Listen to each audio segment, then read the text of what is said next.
Ife a na-epush kịta na Anambra State na Soludo is fighting ndị omenala.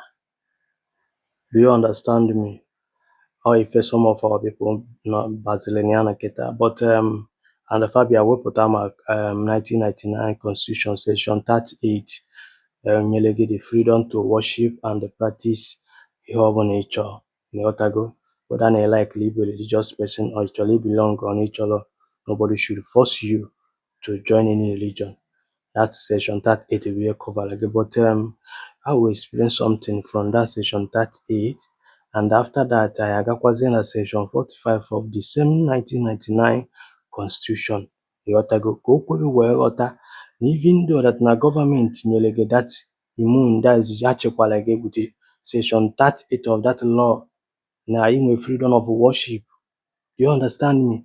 Mana ịbịakwazie na section 45, ịfụkwazie ebe gọọmenti nwekwa the same capacity regulate and restrict you from doing some certain religious practices or ritual. Do you understand me? So achọrọ m ka anyị gaa through that law. Ịghọtago? Ka ị wee ghọtakwa na ife Soludo na-eme. Soludo and I don't believe that Soludo is fighting ndị omenala. I believe that Soludo is regulating and restricting some certain practices na affect our society.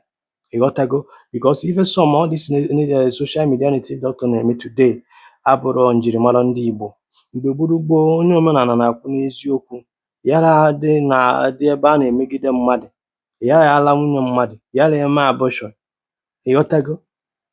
Yara atụwa nwaanyị ime gbagha ya mgbe gboo, because ihe ọbụla nwere ụgwọ. Do you understand me? Mgbe gboo a na-egbu ichi, a na-asa ile. Ọ ya bụ onye Igbo na-ekwu okwu, ọ gbapụ akwụkwọ ụzọdọ ọkpana na ka o nwee ike na-enweta the sensor, amalụ na ọ bụ onye eziokwu. Yara abịa ebe mmadụ na-abụ na-azọ ibe saidebara onye nke na-emegbu mmadụ. Yara emegbu ụmụ nwanne gị nwoke because na nwanne gị nwoke anwụọla. Yara emegbu family ya, ihe ewelekwa ya family. Do you now understand it? Mana today kịta ife a na-emezi na social media bụ ọchasị bute, ọchara osi bute. A native doctor pụtaruo ọkpụọ ụmụazị na line gwafa nọrọ na mmiri sị yọba ọ bụ njirimara anyị, kedu tradition ndị obodo ọ bụ, kedu culture ndị obodo ọ bụ. Na-etu ihe nọkịta gị nwa onye Igbo ga-abazi n'otu mmiri, baa n'otu alụsị, ụdị a na-agwa unu from gbalịa bịa join ya sọbalị. Ọ bụ njirimara mụ na gị na-abụ. Mana ka anyị gagodo through this thing. Now, section 38 here says that now everyone in Nigeria has the right to choose their religion or belief. They can practice it, worship, teach it, and share it with others, either alone or with a group, in public or in private. Do you understand me? No government should force a person to follow a religion they do not want. Do you get the point? Now, we see that now section 38 here doesn't mean someone can practice religion in a way that disturb everyone else without getting a remit. Do you understand? So mgbe ọbụla chọọchị bidoro na-eme mkpọtụ, mara ama that na ị na-violate other people's rights. You got to go. That section 38 nyere gị that power, that is all cover like ịpụta preach ya, propagate ya, kwuo maka ife gbasara religion go mana street. Otu mgbe ọbụla ime kibe noise, it disturb other people. Mara ama that niile disturb other people's right. That is why in Nigeria say that na ebe ya right ijedebe ka nke onye ọzọ mee gị na-ebido. Do you understand what I'm saying? Now section 45 we say that na remit to religious freedom. However, the government restricts religious practices if necessary for public order, public safety, public health, protection of the rights of others. Do you now understand it? Now means that na etu ana ife a na-eme na Anambra State no. Government of Soludo nwere the power under section 45 is stop genwa a practice ife anyị na-eme na road ritual, ịchụ aja n'okporo ụzọ, ịchụ aja na mmiri. Now ka anyị explain n'olu gị ife aka okwe ghọta.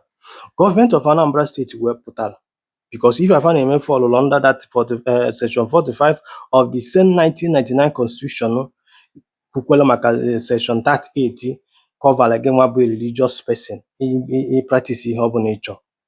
Do you understand me? Na section 45 a wee na-akọvakwazi Anambra State Government. In as much as na ha jekwele mee another law a na-akpọ Homeland Security Law, wepụta mee announcement wee sị gị nwa bụ onye dibịa gaa tụnyezi n'ife na mmiri na fa chọrọzi achụzina aja na mmiri na ife a bụ mmiri onye ọbụla na-eyuzu which you and I know na stream na be anyị bụ ndị mmadụ na-eyuzu ya. O nwere ndị na-aṅụ ya aṅụ, o nwere ndị ji ya aya akpụ, o nwere ndị ji ya eme lot of things. Gọọmenti wee necha anya wee fụta that na ife a na-eme na disturb other people, wee sị gị maa ọkwa stop it, wee kwukwezie n'okporo ụzọ si achụzina aja n'okporo ụzọ. O nwere ike ọwụ because of sanitation, because of dirty, or because of na feel that na ife a na-disturb kwa. Do you understand? Now ka wee kwucha ife a ịghọta ịgba isi akwara si na government will not tell you how you exercise your faith, how you exercise your freedom of worship or freedom of religion. Gị nwazi na-ekwu ife a wee chefuo that na ebe ya own right jedebe ka nke onye ọzọ mee gịnị bidolu.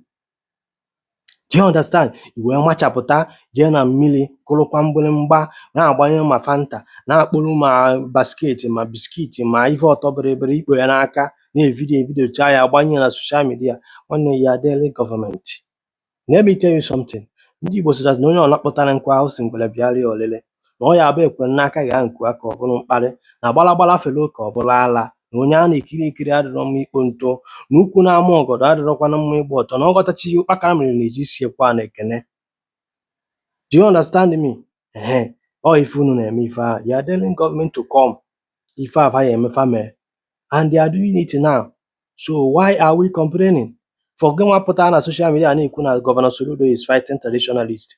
Ọsọsọ ndị native doctor anụ ọ na-akpọ bụ native doctor nọ na Anambra State. As I'm talking to you today, aka na-achụ aja na ana Igbo anyị, aka na-eje na mmiri na ana Igbo anyị na Anambra State anyị fụrụ ihe a. Do you understand? O nwere some certain religious practice ọ ga-abịa na-eme, ime ya within yourself. You don't need to show it on social media. Ị na-aghọta?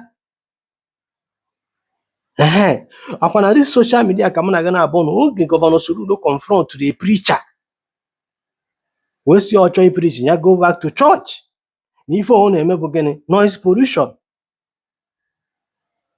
Ịghọtago? Like I said here, ebe ya right jedebe ka nke onye ọzọ bidoro.